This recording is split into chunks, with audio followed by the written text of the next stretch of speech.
We've just got to make sure we put the right pieces in the right place in the puzzle, and then it will come together. We've R&D'd it, and we're now starting to build it out into a solid, tangible something. The more opinions people have of how good, bad, or indifferent it is, the better, because that's exactly what we want. In the room, 52 Jokers Wild. We're on a journey, and this journey is going in for the long haul. This is our going in for it, going for gold, going for the final journey. It's still a long journey. It's still going to take us a fair bit of time to actually accomplish this. It could be a 10-year journey, it could be a 15-year journey, and we're not young fellows anymore. But the great thing is the experiences that we've had allow us or equip us with a certain amount of knowledge to know how to go about doing what we're doing. And there's a certain sense of solidness about that. We've seen the ups and downs. We've encountered the problems that you would have in a business or any kind of organization. We've been at different levels through those organizations. So there is a kind of solidness. We're building on a rock. And I think that's important. We're building on this rock. We're establishing what it is. It's not going fast, but we're now starting to reach out to certain people that will be key stakeholders in different parts of the journey.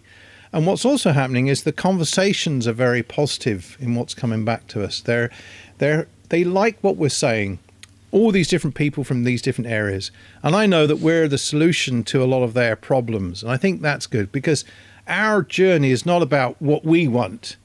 We know that we will get what we want if we can help solve their problems. And I think that's where we are. And there's a certain sense of inner peace, believe it or not, that I'm feeling that I'm starting to get, because I'm realizing I don't need to be worrying about lots and lots of stuff like I might have done. We can actually gently go on the journey, and doors are starting to open just as we need them to, just at the right moment. And because we're more in harmony with ourselves, we can see those things and go with it and work our way through into those areas, which I think is really quite nice. And we're able to listen more, I think, and determine where our journey fits into what other people's journey is, and see how we can bring value. I think one of the great things over this last year is the conversations I've been having with Garvin, is actually getting a real sense of what my value is. Because I think beforehand, that was an area I wouldn't necessarily have understood. But now I'm beginning to get to grips with that, and I'm getting confidence in what I'm now saying is about that value that we can bring, as opposed to something that's very short term, and once it's done, it's over and done with, and you've got no other benefit from it.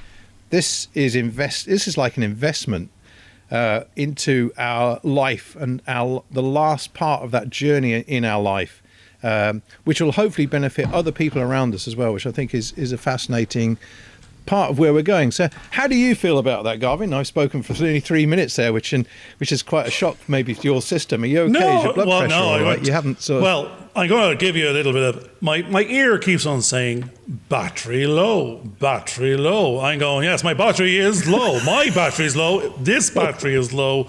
Our battery needs a recharge, and like in terms of our personal battery. Now, it keeps on saying, I'll live with it for a moment, but we'll probably stop this. I'll swap out big earmuffs and be done with it. But it's what was interesting there was you said you have an element of peace, and I'm going, as long as it's not rest in peace, we're okay. We're not dead. We're keep on moving. You mentioned we're in it for the long haul, the long game. We're running a marathon. Yeah, we're doing relays. It's actually what's happening is we're getting to these passover points of the job task is changing. We've left the first skate. We're at the second. There's 3 more to go. I think we're 2 in now. I mean, we've done R&D. That was the first gate. Second gate is a product build out based on what your R&D said. And now we're engaging with the industry and the potential customer bases and a bit closer. And that's what's very interesting now. We're on the 3rd stage of a 4-stage relay race, and we're passing the baton each time, which has now got more value in it, and it's getting a different pace. It has an end in mind. You can see that it's more than halfway gone. It's fully committed.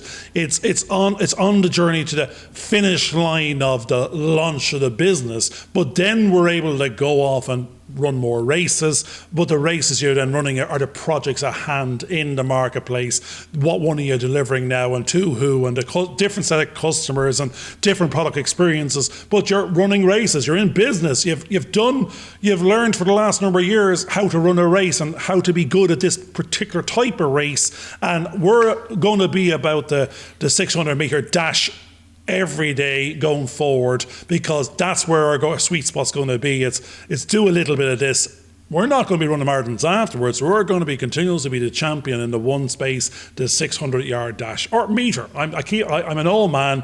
I don't know whether I'm metric or not. I keep on moving between the both of them. I'm in feet 1 minute, meters the next. I don't know what's going on. But we're both. We have to be both. We have to be metric. We have to be legacy. We have to be whatever the new measurement coming down the line is.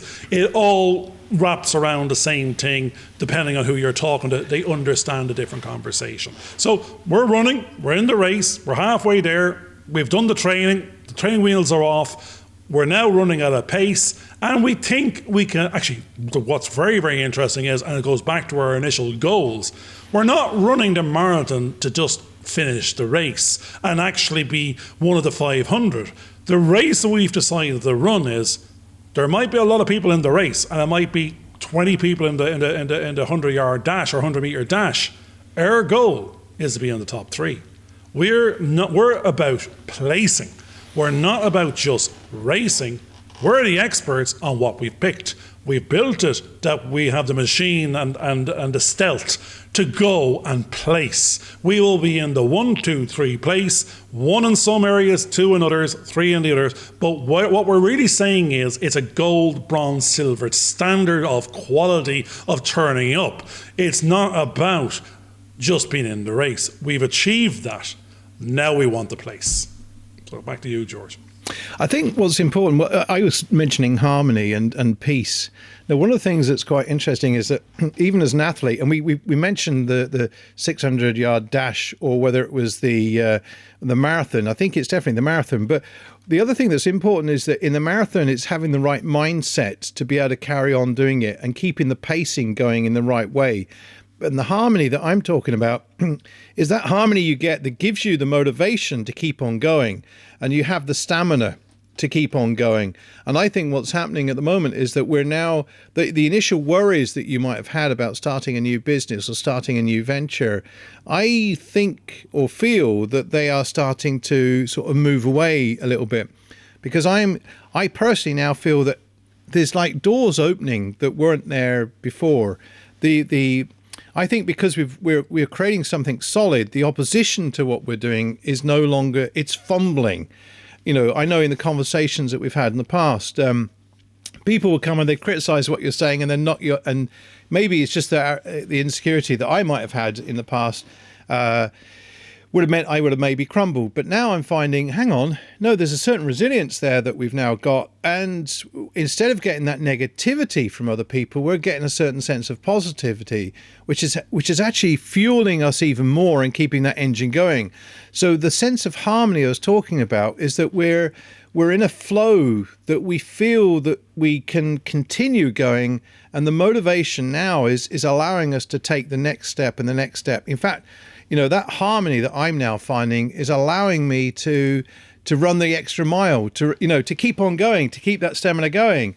You know, the resilience is there that is making me feel happy about what I'm doing, and I'm feeling more and more contented. That you know, there's a process going on that, or rather, again, it's back to that sense of value.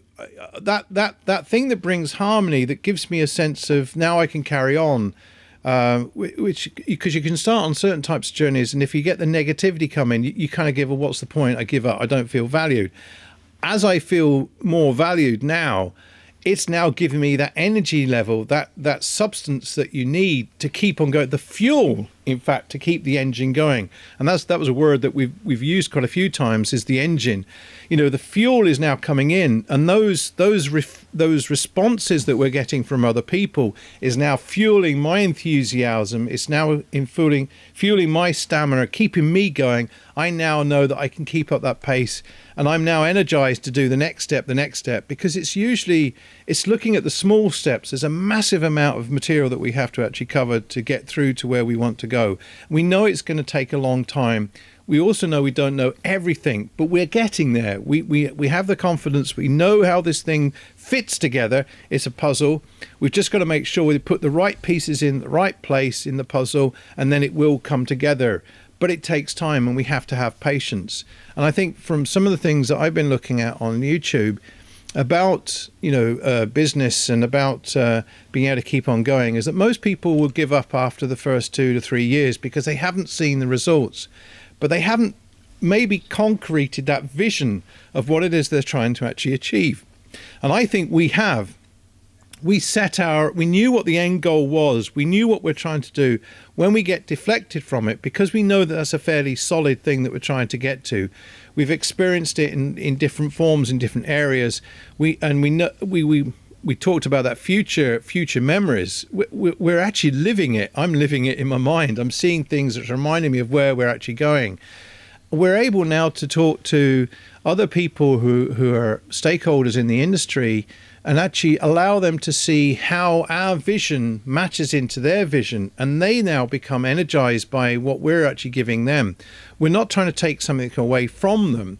In fact, the more that we can collaborate as a team, as a group of people who have similar aspirations, the stronger each of our projects will actually become, because they can interact with one another. And I think that's something that on my journey I've noticed that hadn't happened in the past. Everybody was wanting to keep their own little piece. They didn't want to share it with everybody. And that's why they ended up having to do multiple jobs, multiple tasks, just to keep their own project going. But in reality, you can't achieve that. You've got to work with other people. It's the collaboration, and it's the sharing the ideas, not being frightened of the ideas, and being able to keep that thing going. Because once we've made our first film, I don't want to just stop there. And I say our film, it's a collaborative team film. There are other people who have aspirations of what they want to achieve on that, and we can give them that opportunity that maybe we never had when we were younger. And this is where we can bring something back into the industry and make sure that it becomes a successful thing. We will become that industry. It will become industrious. It will be an engine, hopefully a green engine, keep the green screens going, but it will actually be an engine that will help preserve work for people, preserve opportunities for people, and also in the long term, the stakeholder at the very end is the person that will watch our film. Because of the style and quality of what we'll be able to produce, more and more people eventually get to hear about it. More and more people want to watch it. I was talking to a group of people yesterday, and as a little bit of fun, I acted out one of the characters in one of my past movies. And what I only just talked about it, but 4 or 5 people that were listening to what I was talking about suddenly wanted to watch it. I'd actually accidentally sold the idea, but because of my enthusiasm about what was going on and the way we dealt with it, they became hooked. I hooked them in. I captured their attention, their imagination. We can do that on a bigger scale with all of our projects that we're now working on, and I think that's what's exciting. Now, what's interesting, again, one of my favorite phrases, but it's to reflect what you just said. The language, we found our language. That's what we found. We even had a meeting with the film board this morning, and like on a one-to-one basis, it was very, very positive. It was the whole language of was that of collaboration, future collaboration. How can we solve each other's pain points and problems by bringing solutions to the game that basically benefit all concerned, all the other stakeholders, and that's what we've been. Hopefully, I think we've been invited to be on this stakeholder grouping for the regions. We're very excited about the opportunity to contribute into that grouping to basically improve the lot of all those going into the industry or currently in the industry under a number of headings that we can be the subject matter experts in, and the other participants will have their own agendas of where they can play and how they can contribute. But what was resonating in that conversation is exactly what George just said there. Now and also something that we said at the very beginning of our journey nearly 2 years ago in one of our first YouTube videos was we have to step out of the silos. We have to join the silos that are not joined together holistically or somehow. So by the individuals stepping out of each of their own set of agendas into the center and we join all these dots a different way, we can see how best to address, maybe on a holistic basis, bigger solutions that address many problems and deliver much more value with economies of scale through very targeted budgeting initiatives that answer an awful lot of asks as opposed to trying to address the individual needs. And that's where we're suddenly realizing this is where our language is aligning with their language. It's economy of budget. It's economy of scale. We're on a journey of building a machine that can facilitate solution delivery at a budgeted price and can be done again without rebuild, but rather we can repackage. And what was going back and forth in that conversation was suddenly the language was right. The imagery of the language was right. And I think that person saw from the beginning of the conversation to the end, the agenda changed. The excitement changed. He could see that we could possibly bring solutions to his problems. They aren't his problems, they're his clients' problems. His journey is to, Screen Ireland as an entity, its job is to facilitate others to solve their own problems or problems of others. It has the budget. It will point budget at best solution or a best economy of scale of delivering on strategic asks. That it needs to offer many opportunities on a national scale to many types of roles, from animation to film to sound to crew to cast. It's under all headings. So the thing here is they can't do one to the favour of another. Now, they might address gender imbalance or diversity.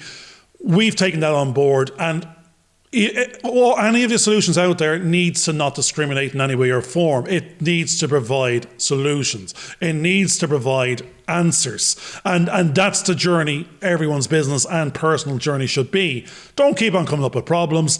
Come up with solutions. Then figure out how to get collaboration. And through collaboration, everyone will start working together and it becomes a better race. There's no point in being in the race on your own. It's who else is running alongside you. You can't win by yourself.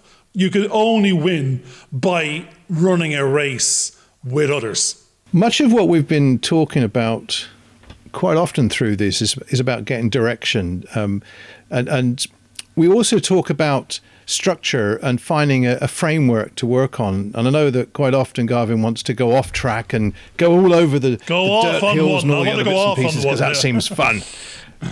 You want to go off one. But I think what's interesting is that we're finding that we're being put on track, that we know we're on the right track. We know we're going in the right direction.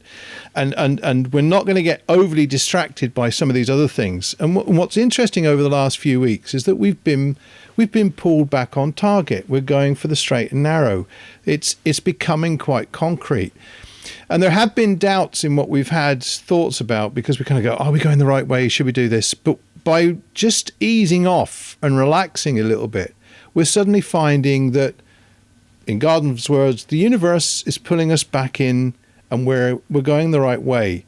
And we're finding that we're having extra people in our team, our little community, to start working with us to move things in the right direction. And now that has taken some of the fuzz that's blocking us and distracting us, because we're now saying, right, this block here can go over with them, and we can now focus on those things that we need to focus. So this community idea and working with others and helping others is starting.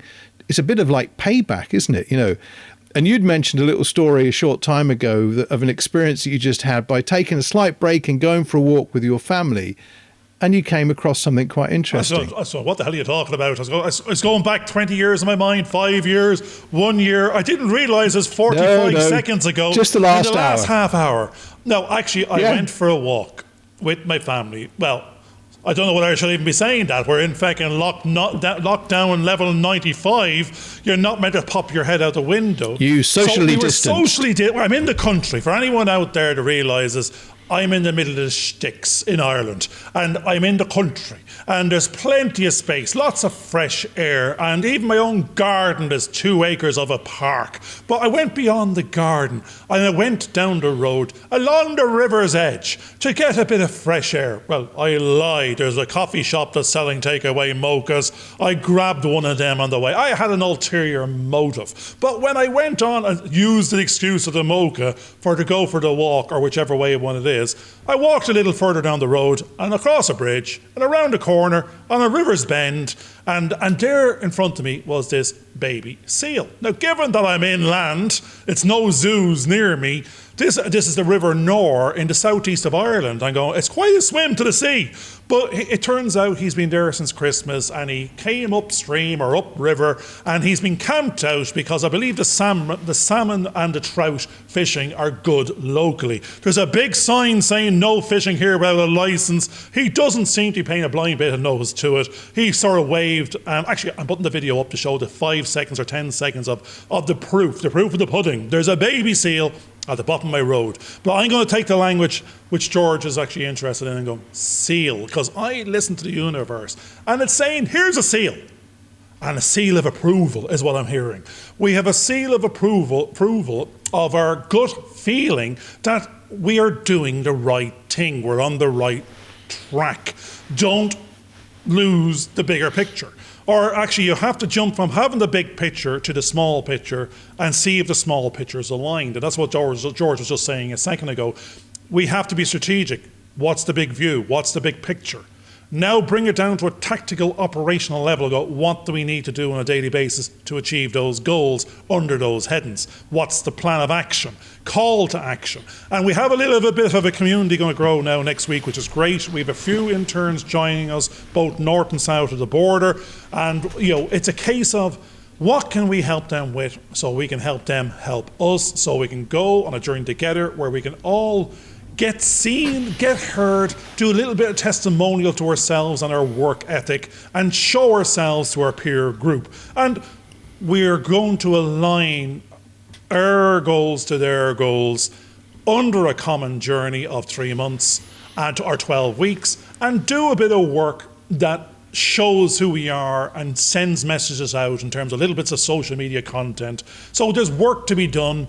It's parameterized, it's process driven, it has a targeted focus, it has to have it's going to be on message, and that's what we're about to do. And the world, we thought this wasn't going to happen, and all of a sudden it not only is happening, it's happening by 3, and everybody is not saying one's in, but sees the value, the value of the journey. But now that's a perception thing.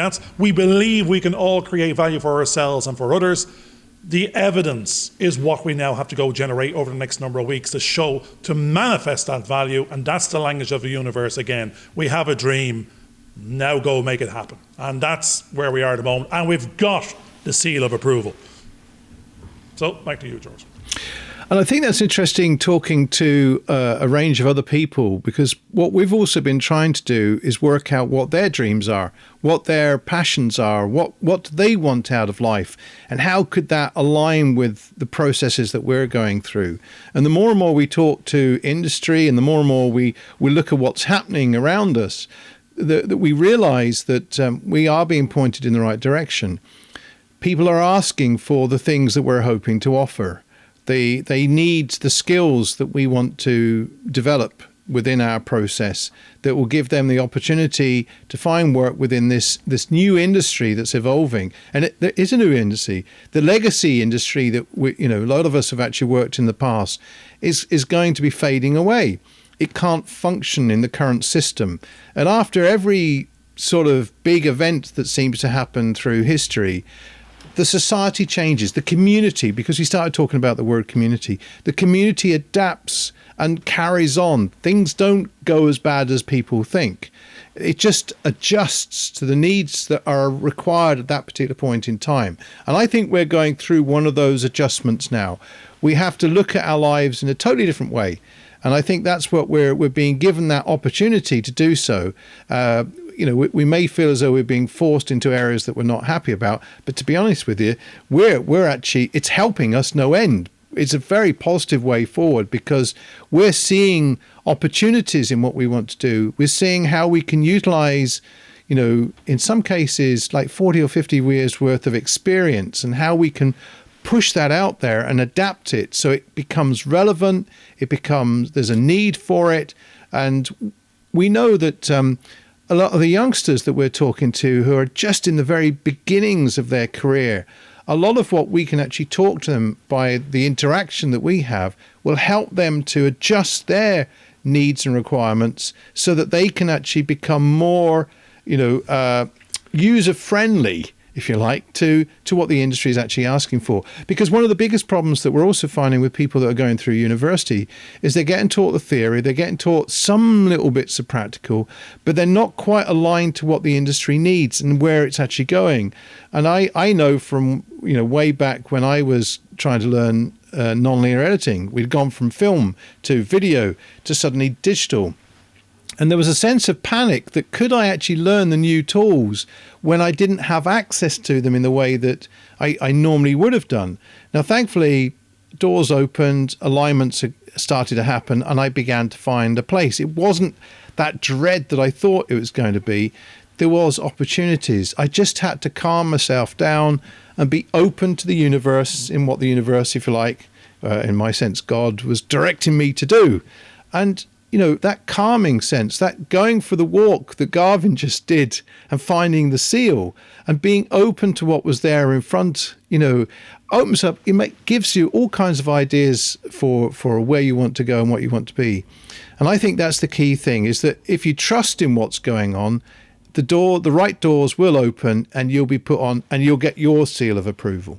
What I was hearing, now I attended an online Zoom course or mentoring session yesterday, and the language of that session was run by Enterprise Ireland. It's a precursor to trying to become a HPSU, which is a high potential startup. And what a high potential startup is basically, is your model or your idea or your company capable of maybe $1 million turnover and 20 jobs within X amount of years, and then is it capable of scaling and potentially being rolled out into multiple locations and territories? And we're going, well, from the application, it seems we are.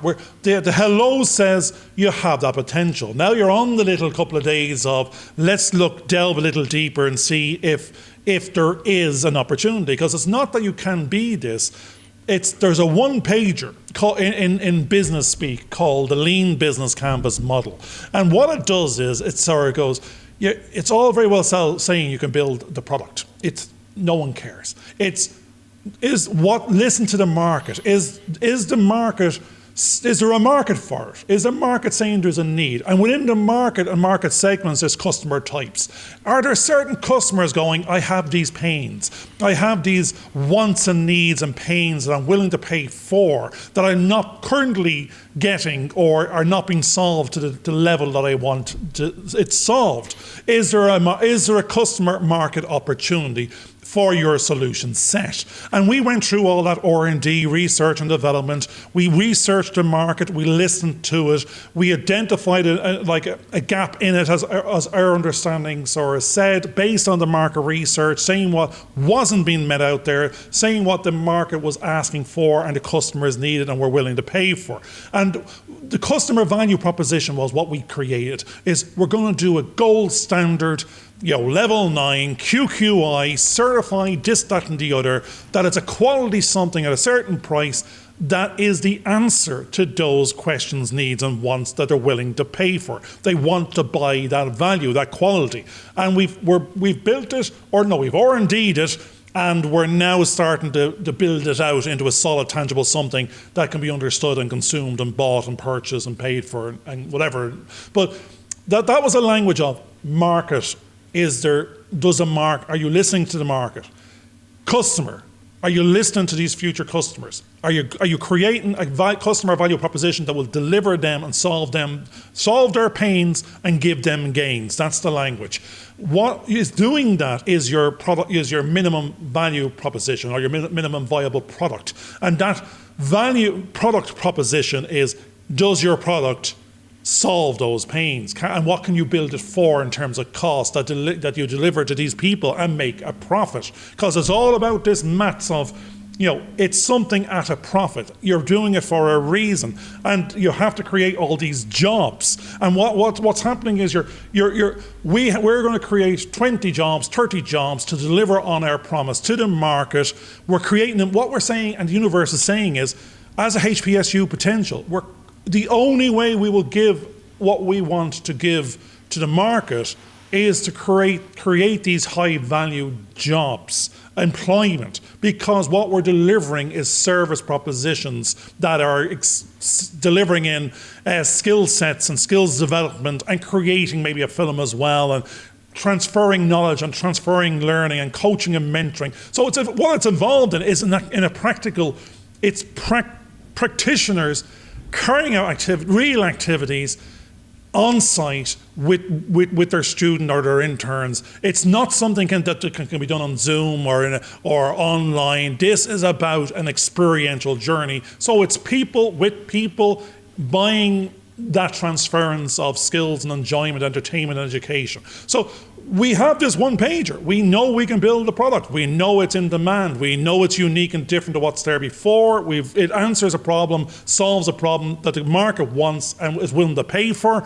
and it will be profitable. So therefore, you can go do repeat. It's not a one-off proposition. It's the machine that George talked about before. This is the machine. It can go on multiple journeys. Put the petrol in. Where do you want to go? And that's what we've listened to. It's a one-page back in the matchbox. If it doesn't work, your idea in the lean business canvas model under these headings of activities, key partners, key resources, it doesn't work. You have to have thought of all these pieces. You cannot build a product in isolation to the customer and the market and the want and the need. So one day of a business language, the one pager, and it was the universe saying, do you believe you can still do it? Do you think you can answer and solve those problems?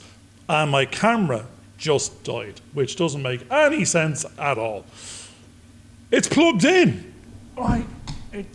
So I stop here. It's plugged in. One of the things that I was starting to hear from Garvin was saying there was about the lean canvas and everything else. We have been talking to a number of students who have basically been telling us about their issues with the fact that a lot of their course is theoretical, and when they do get to do something practical, they're not getting the expertise with them. And quite often what it is that if you're put into a scenario where you have to do something and solve problems, which is what we're trying to do at the moment, you're encountering the problem, and there's where the experience in solving that problem actually benefits you, as opposed to sitting in a classroom and coming up with an imaginary situation or problem or sort of thing. We have been, at the moment I discovered earlier on that my camera wasn't quite zoomed in and I could see the top of one of my monitors, and at the moment I know Garvin's having issues with one of his cameras. But the great thing about this is that we're solving the problems and we're finding a solution of how to get around that. And that's the key, because when you get to see this program, it will be a case that you won't see any of what's going on. You won't see all the problems that are being encountered. You'll get to see a normal show. And you won't get to see any of the panic that was going on a few moments ago as we were trying to walk out the cameras. But that's the reality of it all. I don't know. Well, actually, one of the things that was quite interesting was I kind of went, it's funny because we recorded 15 minutes of another show. If a problem should actually occur in the middle of this one, we could bolt the two together to create a show.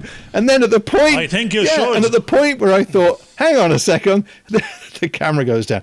But there's the reality. There's the reality of what happens when you're trying to do a show, when you're trying to do anything. Problems occur and throw little curveballs in to see whether you get knocked off balance. Are you going to get knocked off track, which is what we were talking about earlier on. But we're now proving in one sense that we have a robust system that can help us get through that. There may be a little bit of a panic during the middle of it, but nobody else needs to be aware of it and they don't have to see it. We have had that little issue. I know at the moment my earbuds keep kind of going boo boo boo, and I keep getting a kind of stereo effect going on in my ears, and I kind of go, are they going to cut out or are they going to stay in there? Thankfully, they've stayed in there. But we're working. We talked about community a short time ago. We talked about partnerships.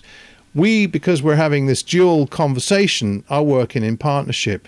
And we're finding solutions as little problems occur in the middle of this. And we'll still end up with our normal 35 to 37 minute video, because that's where it's going to cut down to. All the little bits and pieces that are causing problems, they'll get cut out. We'll actually learn from what happens during this experiment here, and we'll adapt, which is what we were talking about before. When major events occur, instead of kind of going, oh my God, that's the end of the world. Oh my God, what are we going to do? Oh my God, it's going to be a complete and absolute disaster. The reality is it isn't. There is a solution somewhere, and we have found those solutions in our particular situation. And most people do. The key thing is to calm down, just gently breathe in, which is why Garvin went for the walk and got the seal of approval earlier on.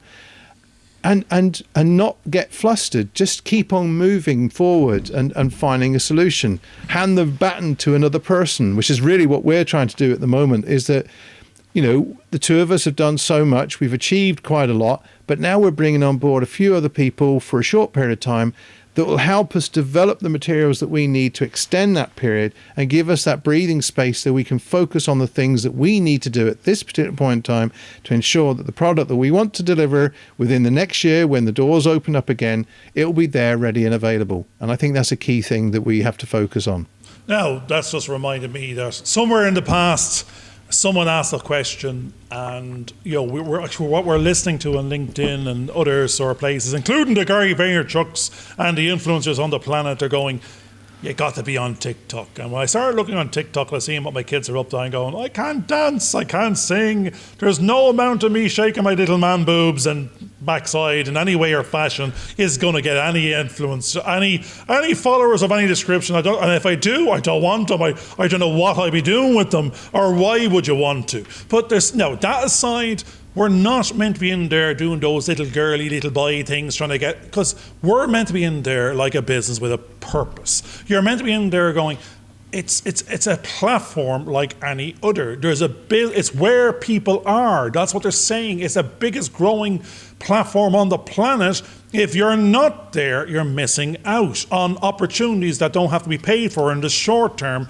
If you do get a right or something right, or any amount of any presence, you could get this massive following, which you can bring somewhere else or point to, and it's this sharing. So what could we do in there? And that's what's interesting. There's some young people coming on board with us, and the weird thing is, in the back of our goals and strategies, we need to be talking off our heads, because if we're not, everyone's migrating for Facebook to somewhere else. They're not interested in the ads. Twitter is for a certain type of mechanism, but we don't know what it is, and we can't use it for what our purpose is. We know what we're doing in LinkedIn and the why, and what we're really doing is courting our peer groups and our industry sort of people, so it validates that we're in there, they understand we exist, we've got service to offer. It's a validation of within a peer group. It doesn't actually mean it's our end customers. Now, actually in there, we do have a market segment which will be under the industry heading or commercial heading of SMEs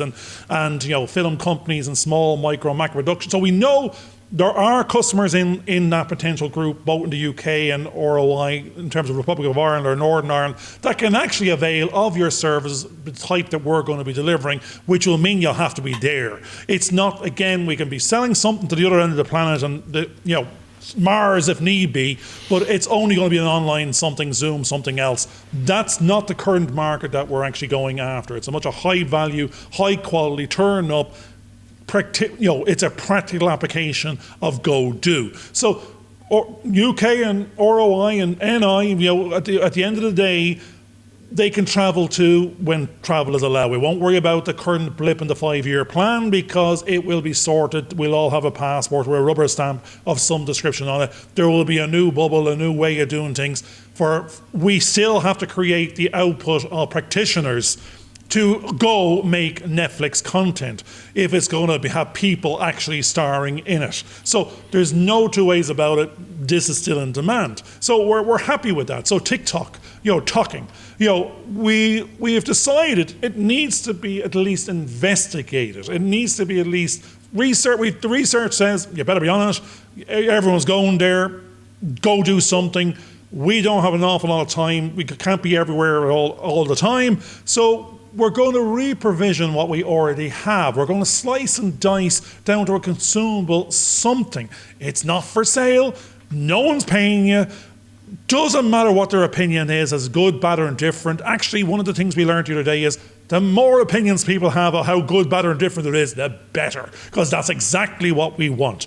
We just want to create the robotic process automation of it. Well, the robotic is the people. We have a couple of people in the machine, a couple of ghosts in the machine, but we have to process, automate a little bit of it. But there's going to be slicing and dicing. It's going to need human intervention. So, because social media doesn't create itself. So that's what we're doing next. The next 3 months, we have a little bit of an experiment of we do not exist in TikTok. Come back in 3 months and let's see if we're talking off our heads. If we've got 5 followers and 2 subscribers and 3 likes, fine. It didn't work, or we didn't know what we're doing, and we may have to revisit. But we have help. We've got younger people that know more about this than we do or will ever do. We will listen to the experts, and they're the experts because we certainly aren't. But all of us together will learn something new, do something different, go on a journey together, go from zero to a half a hero. We'd love to be the hero. If we are, brilliant. If we're not, it doesn't matter. It's the whole point. You gotta stop being zero. That's the only thing that matters. Keep on doing, keep on trying. 0 to 1 to 2. Hero, you're our hero if you go do it and make a difference. What's coming out of the dialogue at the moment, which I think is really, really interesting, is that over the last 7 or 8 years or more, I know personally, I've been trying to develop material that goes on a platform. And if you start thinking, it's like a tripod. It's something you put your camera on to make sure it's steady and it's firm and everything. But what we're also seeing in the current marketplace or the current environment is that some of the current platforms are not as stable as we would like them to be. And the biggest problem that I had with one of the educational platforms was that I became aware that I wasn't the one having the relationship with my customer, my client, my fan base. Somebody else, there was an interface between me and the fan base.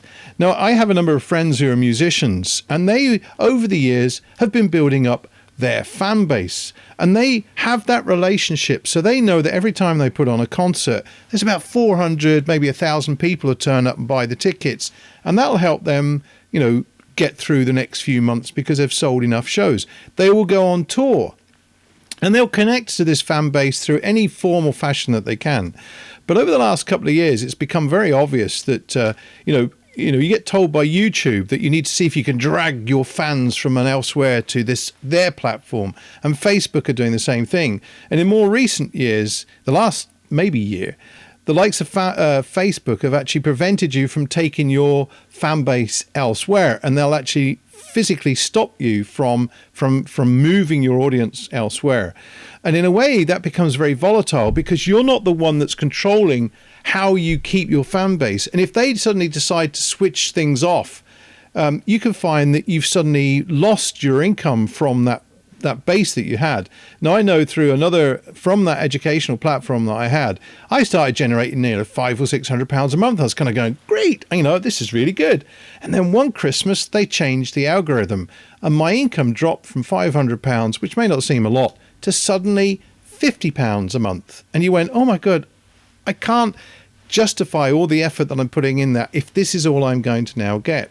But you're at the mercy of this platform that says it's actually supporting you and helping you and doing things, where in actual fact, you're insecure. You no longer have a secure base. And I think one of the things that we've got to start looking at, and I think everybody has, because I'm hearing this from a number of influencers from different platforms, is you have to form your own fan base. You need to be the one that's connecting with your audience, connecting with your customer, so you can build that relationship and it doesn't rely on somebody else who might sync and then all of a sudden you've lost your audience.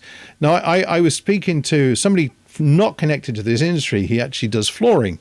And he said that he'd had this relationship with these people that supplied him with his basic materials. And all of a sudden there was a load of retirements and the person that could get him all the bits and pieces he needed wasn't there. and he suddenly found that he had to build a new relationship. And the reality is, we don't need millions of people. We just need a good, solid 1,000 people or more who are regular, who through their connections would help feed into our funnel. So a lot of these ideas of what we're discovering about marketing suddenly make sense. You know, how do you form a relationship with someone that's really, really solid? And in reality, it's not on a social media platform where people just come in and out just for a brief moment. The reality is it's about building a solid relationship, interacting with them personally, and actually developing that way forward so that you know what their needs are, what their requirements are, and you can adapt yourself to meet them. And it's a solid relationship. It's not just this kind of flimsy thing that could go up and down depending on, you know, who wants to control what. Those are the things I think we're definitely going to have to do. And that's what we're going to be encouraging our students to do, because that's how they're going to have a lifelong career in the area that they're passionate about from here. And we're talking about people that are now joining the industry now, today in 2020, surviving until 2060. Just imagine that. 2060 is where they'll be retiring and wanting to pass on their knowledge to the generation that starts towards the end of the 21st century. That's fascinating, even just thinking about it.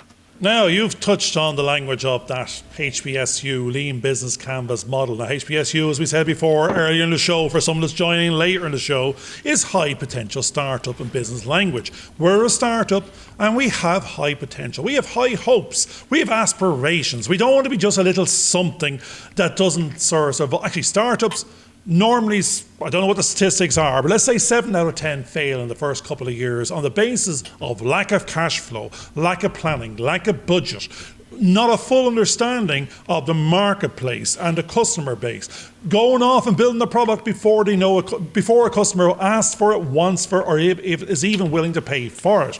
And it's not solving a problem. It looks cool, it's got lots of widgets and bells and flags. Nobody cares. It has to be innovate. It doesn't have to be innovative and disruptive. There's generic things out there that solve something easy and consumable, and it's a Wham t-shirt back in a good old day of it's 10 quid. There was a song, I listened to it. It didn't cost me much. I spent 10 quid. It was delivered by DHL. It's in a drawer ever since. I might come take it back out and cut into rags and do some painting. But at the end of the day, it didn't cost me much. There's a billion of them sold.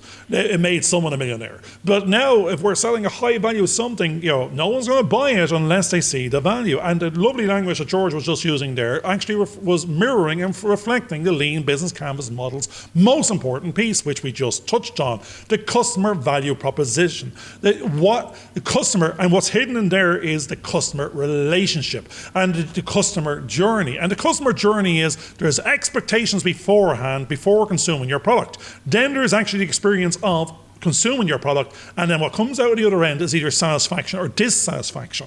And what you want with the touch points in the middle of the customer journey is to make damn sure beforehand you're feeding them, you're making them aware, you're informing them, you're removing all the risk of them letting go of their money and going, this is an investment. I believe your story, I believe what I'm hearing. I can see some rubber stamps and little stamps that goes, you are quality, you're ISO 9000, you're HBSU. What HBSU means is you're government approved to be invested in because you've gone through a process of believability with the local enterprise boards and the enterprise Irelands, and they say, we believe you have this potential and you've gone through our process and rigorous process, and we're rubber stamping you that if someone invests in you, they get a tax break because we believe it's an official company going on a journey of potential. So what it is it helps the customer trust this service offering or product offering more before they've actually consumed it. Because very few people want to be the first. There is back to that curve again of leaders, followers, innovators,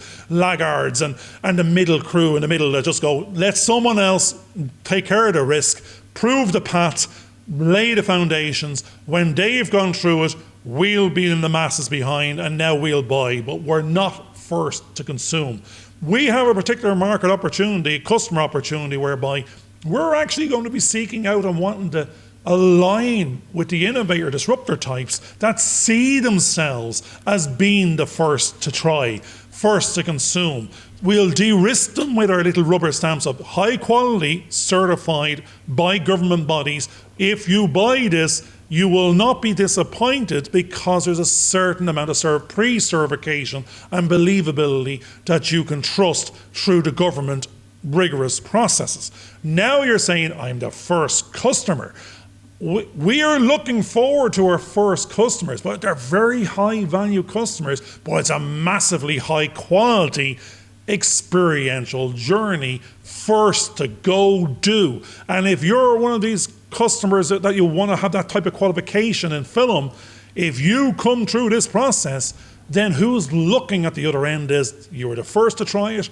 They will see you as being innovative. They will see you as being disruptive. They will see you as being a risk taker. They will see you as investing in yourself and your future because you see the value. And then when you come out with the evidence of going on this journey, they will see your work because they can see what you did. They can see from the qualification that you got that you are the best of the bunch to go to hire first. You should have changed the pecking order. You should be the first. It's your job then to lose the opportunity, because when you compare a like for like set of CVs, that's the one you go to first. You have the experience, you've got the bells and whistles, you got the IMDb credits, you got the QQI first to try, you've invested in yourself, you are innovative, you're a disruptor, you're top of the pile.